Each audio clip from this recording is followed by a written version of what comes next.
Kemudian yang kedua yang perlu kita bicarakan, bagaimana posisi Islam di Indonesia. Ini kan yang juga agama di Indonesia sekarang diakui ada berapa? 6 ya? 5-6 ya? Islam, Kristen, Protestan, apalagi Hindu, Buddha, dan Konghucu. Kalau dipikir-pikir, dari 6 agama ini tidak satupun adalah agama lokal. Semuanya adalah agama-agama impor. Menyedihkan betul ke-Islam atau keagamaan di Indonesia karena semuanya itu barang impor. Kalau bukan dari Barat, dia dari Timur. Ini kan persoalan. Barat ya jelas lah, misalnya Katolik, Protestan. Sementara Timur termasuk Islam, Hindu, Buddha, dan Konghucu. Ini sesuatu yang juga harus kita bicarakan sejak awal, karena jangan sampai kalau ini disampaikan ke anak-anak, khususnya untuk anak-anak, sebenarnya bagus sih kalau digunakan untuk pelatihan, apalagi ketika berbicara keislaman, biar mereka agak mikir sedikit. Bukankah kita sama sekali tidak memiliki agama lokal yang kita perjuangkan kemudian menjadi agama nasional? Dan Islam ini adalah warisan dari luar. Ini kan bayangan. Nah, sehingga agama Indonesia ini tidak ada yang agama asli. Nah, sebenarnya teman-teman ini perlu diluruskan dalam arti bahwa kita harus mengingat kronologi terbentuknya Indonesia dan masuknya Islam. Karena ceritanya akan berbeda. Ketika memang Islam masuk sesudah Indonesia terbentuk, Anda boleh mengatakan itu impor. Anda boleh mengatakan bahwa itu bukan asli Indonesia.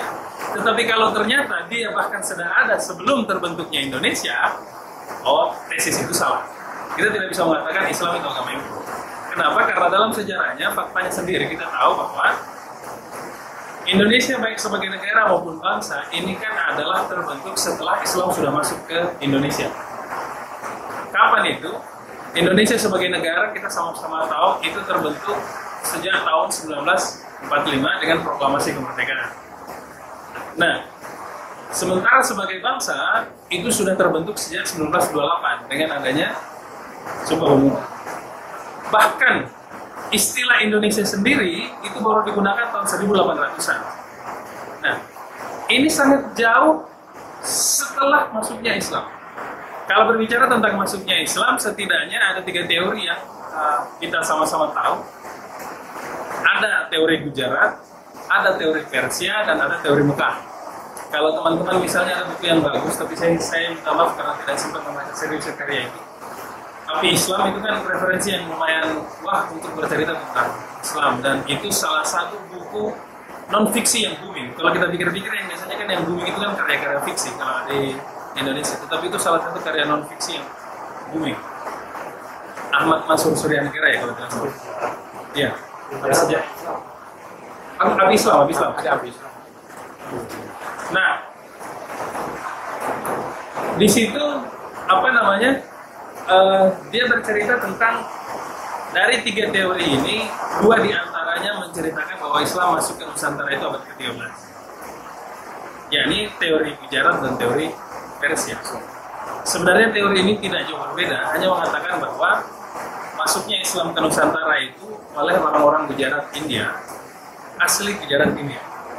Sementara teori Persia mengatakan bahwa memang betul dari Gujarat, tetapi itu adalah orang Persia yang transit di Gujarat baru kemudian masuk di Indonesia. Itu teori itu yang digunakan. Sementara teori yang lain mengatakan tidak. Di situ mengatakan bahwa yang utama itu sebenarnya sejak abad ke-7 sudah ada Islam di Indonesia. Hamka dia meyakini tesis yang ketiga ini. Kenapa? Misalnya dia menyatakan tahun 625 di Sumatera itu sudah ada ditemukan komunitas orang Islam. Bisa. Bahkan sejak zaman kalau Khalifah Khulafaur Rasyidin Utsman bin Affan itu sudah mengutus Muawiyah bin Abi Sufyan ke Pulau Jawa, khususnya Jepara, untuk menyebarkan agama Islam. Dan terbukti di situ penguasa kerajaan Kalingga, Jaisima itu masuk Islam. Itu juga abad ke-7. Nah, Atau ada juga bukti lain yang tidak menunjukkan abad ke-7, tetapi sebelum abad ke-13 yang paling populer kita kenal adalah nisan Fatimah bin Maimun. Itu kan Fatimah binti Maimun itu yang ditemukan di Gresik itu kan sekitar tahun 1000 berapa itu? Abad ke-11 kalau saya tidak salah, 1080-an itu abad ke-11. Dan di situ nisan tidak mungkin dikatakan bukan masuknya Islam, tanda masuknya Islam, karena bukan hanya nama yang tertulis di situ sebagai nama-nama orang Arab. Karena bahkan di nisan itu memang sudah ada tulisan dengan menyebut nama Tuhan. Bismillahirrahmanirrahim, di situ ada. Kemudian kullu man 'alaiha fan, segala sesuatu ini sesungguhnya akan fana. Wa yabqa wajhu rabbika dzul jalali wal ikram, dan yang abadi itu hanya wajah Tuhan.